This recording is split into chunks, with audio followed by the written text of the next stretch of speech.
So there's another new registrant come through via email. They don't seem to have been picked up on Salesforce, so I'm going to go and just double check the Salesforce information just to see if there's some slight anomaly. Maybe the organisation has a slightly different name, or John Archibald normally spells his name differently or has a different email address. And just make sure that we're not missing anything there that might indicate they actually have a right to use the checkup for free as a member. So the first thing I'm going to do is copy their company name and go through to Salesforce and just search for the company. And it looks as though there's just the information that's been added to Salesforce as part of their registration on ProBench. So in terms of the organisation's name as Victory Housing Trust, there's nothing there. So maybe they're registered as VHT.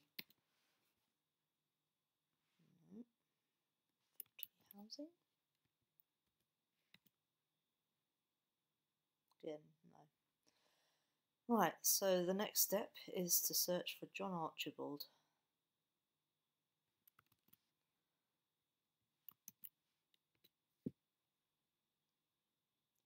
Still just him. Okay.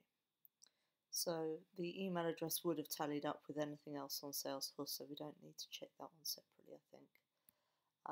So if we go back to the email, they've actually said they don't think they're members as well, so that's useful. That indicates that they aren't aware of a membership. The last thing we'd want to do is just check their own website and make sure they're not part of a bigger organisation that would be entitled to give them free access to the checkup as part of their membership. So, for instance, if they were part of some larger group of housing trusts and that organisation had membership, that would give their subsidiary access as well. Okay, so I've already opened up their website,